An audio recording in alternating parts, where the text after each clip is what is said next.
Hi everyone, नमस्कार। मैं गौरव तवलकर pragmatic trading and investment ये चैनल में आप सभी का फिर एक बार स्वागत करता हूँ। आज की हमारी वीडियो ये एक स्टॉक स्पेसिफिक वीडियो है और इसमें जो स्टॉक मैंने चुना है ये काफ़ी सारे इन्वेस्टर्स और ट्रेडर्स का फेवरेट स्टॉक भी है और काफ़ी सारे इन्वेस्टर्स इससे फ्रस्ट्रेटेड भी है। तो ये स्टॉक है आईटीसी।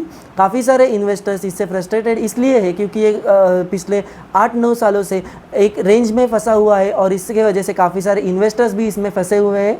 तो ये जो मेरी वीडियो है इसमें हम आईटीसी का मीडियम टू लॉन्ग टर्म का एनालिसिस करेंगे जो कि एक इन्वेस्टमेंट के लिए एनालिसिस है। तो चलिए चलते हैं सीधा आईटीसी के चार्ट पे। ये है हमारा आईटीसी का चार्ट। आईटीसी काफ़ी इन्वेस्टर्स का फेवरेट भी स्टॉक है और काफ़ी हेट्रेड भी है आईटीसी के लिए।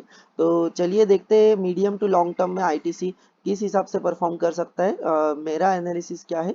तो सबसे पहले मैं बताना चाहूँगा कि मैं खुद आईटीसी में इन्वेस्टेड हूँ और मैंने आईटीसी में इन्वेस्ट अराउंड 200 के लेवल्स के अराउंड इन्वेस्ट किया था। मैंने ये वाला जो ब्रेकआउट था, यानी कि हम ये वाइट लाइन जो है ये 200 की एक्सपोनेंशियल मूविंग एवरेज है, इसके ऊपर आते ही एक रेंज बना और ये जो कैंडल थी, ये जो मारूबोजू कैंडल और उसके पहले की ये कैंडल थी, मैंने इसी कैंडल के अराउंड 196 टू 200 के रेंज में एक्यूमुलेशन स्टार्ट किया था और हर बार जैसे आईटीसी ऊपर चला गया मैं उसे हर ब्रेकआउट पे बाय करता गया और अपना जो ट्रेड है या लॉन्ग टर्म का जो इन्वेस्टमेंट है उसे मैं बढ़ाता जा रहा हूँ। और ये मैंने डिस्क्लोज करना यहाँ पे सही समझा। अब हम देखेंगे कि आईटीसी का शॉर्ट टर्म से लेके मीडियम टू लॉन्ग टर्म का व्यू क्या है।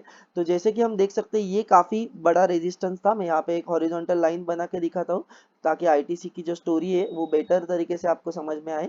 ये देखिए, तो ये हमारी हॉरिजॉन्टल लाइन अराउंड 265 के लेवल्स पे आईटीसी पे है। ये हॉरिजॉन्टल लाइन अगर हम देखेंगे तो यहाँ पे एक रेजिस्टेंस इसने 2021 के यानी पिछले साल के अक्टूबर में यहाँ पे एक बार रेजिस्टेंस लेके नीचे की चाल कंटिन्यू की। लेकिन उसके पहले भी ये काफ़ी हद तक इम्पॉर्टेंट एरिया था। इसके ऊपर आईटीसी बुलिश था और इसके नीचे आईटीसी काफ़ी हद तक बेरिश था। जैसे कि यहाँ पे सितंबर 2019 में आईटीसी ने ब्रेकडाउन दिया और फिर हम देख सकते हैं कि यहाँ पे फिर एक बड़ी रेड कैंडल बनी और ये वो कोविड का फॉल था। हम अगर इसे इग्नोर भी करें तो इसके नीचे आईटीसी इस एरिया को एक रेजिस्टेंस के तरीके से ले रहा था और इसके ऊपर जाना उसके लिए काफ़ी मुश्किल साबित हो रहा था। जो कि 2019 यानी कि कोविड के पहले की बात है। जब कोविड भी नहीं था तब भी इस एरिया के ऊपर आईटीसी का जाना काफ़ी डिफिकल्ट रहा था, लेकिन जब आईटीसी उसके ऊपर था तो काफ़ी अच्छे रिटर्न्स आईटीसी ने इन्वेस्टर्स को दिए हैं। 350 तक भी गया है। तो अब हम इसे मल्टीपल टाइम फ्रेम में देखेंगे। सबसे पहले ये डेली की टाइम फ्रेम है। ये हमारा वही टिपिकल सेटअप है। ये आरएसआई है जो कि 68 की लेवल्स दिखा रहा है, जो कि काफ़ी बुलिश है। और आरएसआई 70 या 80 तक भी जा सकता है। ज़्यादा को वो 85 तक भी जा सकता है, लेकिन वो बाइंग एरिया नहीं है। जब आरएसआई 50 के ऊपर रहता है तो आप अपनी पोजीशन धीरे धीरे बढ़ा सकते हो और आरएसआई कभी भी 100 के ऊपर नहीं जा सकता क्योंकि वो ऑसिलेटर है।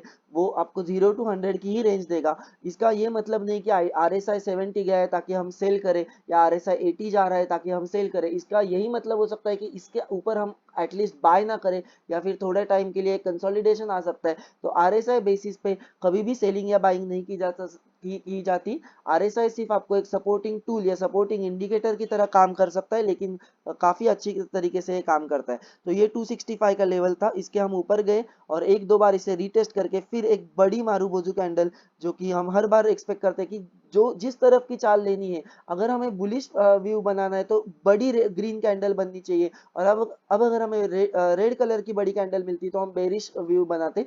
और इस जो सपोर्ट रेजिस्टेंस लाइन है इसके ऊपर इस तरीके का पैटर्न बनना काफी बुलिश दिख रहा है आईटीसी में, वो भी इस तरीके के खराब बाजार में, क्योंकि आईटीसी जो है वो एक डिफेंसिव स्टॉक भी माना जाता है। अब अगर आप आईटीसी की कंपैरिजन किसी डिफेंसिव स्टॉक से करेंगे तो उसमें भी वो काफी एफएमसीजी के स्टॉक्स में भी वो काफी अच्छी तरीके से परफॉर्म कर रहा है। उसके जो पीयर ग्रुप है उसमें भी आईटीसी काफी अच्छा परफॉर्म कर रहा है।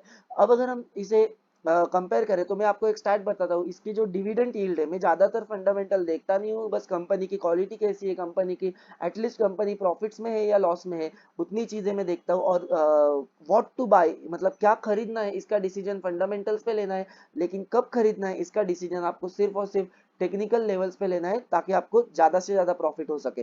तो आईटीसी हमेशा से अच्छा फंडामेंटल स्टॉक रहा है।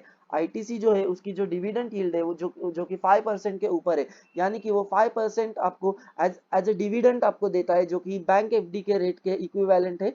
तो अगर आप इसे इस तरीके से भी देखेंगे तो आप काफी कंफर्ट जोन में रह गए कि आपका पैसा कहीं नहीं जा रहा है, आपका पैसा काफी हद तक सेफ है आईटीसी में। अब हम आईटीसी का मल्टीपल टाइम फ्रेम एनालिसिस करेंगे। तो ये हमारा डेली का टाइम फ्रेम है और इसमें हम 20 और 50 के एवरेज को कंसोलिडेट करके हम यहाँ से ऊपर गए। अब हम इसे वीकली टाइम फ्रेम में देखेंगे तो वीकली में भी ये काफी हद तक बुलिश है। ये जो व्हाइट लाइन है ये 50 वीक्स की 200 एक्सपोनेंशियल एवरेज है। ठीक से सुनिए, व्हाइट लाइन जो है ये 200 एक्सपोनेंशियल मूविंग एवरेज है वीकली टाइम फ्रेम की। ये जो ब्लू लाइन है ये 50 वीक्स की एक्सपोनेंशियल मूविंग एवरेज है और ये जो ऑरेंज लाइन है ये 20 वीक्स की एक्सपोनेंशियल मूविंग एवरेज है। तो हम इस इन सारे एवरेजेस के ऊपर हमने एक ब्रेकआउट दिया है और हम अच्छी तरीके से सस्टेन कर रहे हैं और ये हमारा जो रेजिस्टेंस एरिया है उसके हम ऊपर सस्टेन कर रहे हैं। अब हम देखते हैं मंथली टाइम फ्रेम।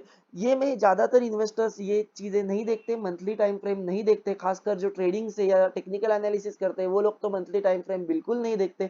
लेकिन आईटीसी के तरफ जो लोगों का हेट्रेड है, क्योंकि ये ईयर है 2013 और अब हम 2022 यानी कि 11 साल, लगभग 11 से 12 साल ये आईटीसी सिर्फ एक रेंज बाउंड रहा है। इसने लोगों को कोई वैल्यू नहीं दी है, अपना प्राइस जो है वो नहीं बढ़ा है। लेकिन डिविडेंड के तौर पे ये हर साल लगभग 4 से 5% का डिविडेंड यील्ड देता आ रहा है। लेकिन अब अगर हम इसके हिस्ट्री में जाते हैं तो इसने लोगों को मल्टी बैगर रिटर्न दिए, यानी ये था 2003, यहाँ पे आईटीसी सिर्फ 15 टू 20 रुपीज का शेयर था, वहां से उसने 10-10 गुना का रिटर्न दिया है, 20 गुना का रिटर्न दिया है, 300 तक जा चुका है।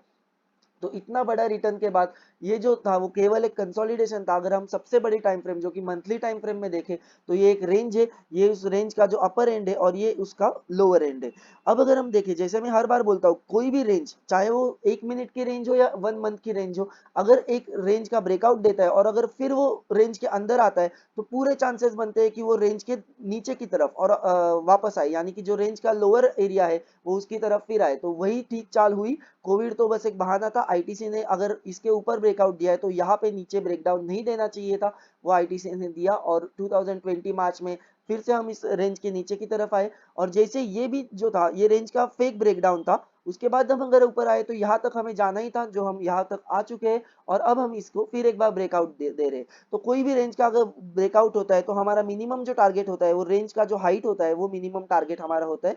तो इसीलिए मैं बोल रहा हूँ कि आईटीसी जो है ये मल्टी बैगर साबित हो सकता है। ये ऑलरेडी एक मल्टी बैगर है अगर आप लॉन्ग टर्म में देखें तो। ये देखिए, तो इतने ही रेंज हम इसके ऊपर एक्सपेक्ट कर सकते हैं, यानी कि 350 तक ये जाने के पूरे चांसेस है। लेकिन मेरा मानना है कि ये उसके ऊपर भी जाएगा, ये 500 का भी हो सकता है। ये आपको 2 गुना 3 गुना रिटर्न्स भी आने वाले 2-3 सालों में या 4 सालों में तो श्योर शॉट दे सकता है। आईटीसी में मैं काफी ज्यादा बुलिश हूँ। तो हर टाइम फ्रेम में हमने इसे देखा कि ये शॉर्ट टर्म से लेके मीडियम टर्म, खासकर मीडियम टू लॉन्ग टर्म में, यानी कि आप अगर आपका जो टाइम होराइजन है वो 1 साल से ऊपर का है तो ये आपके लिए काफी अच्छी इन्वेस्टमेंट हो सकती है।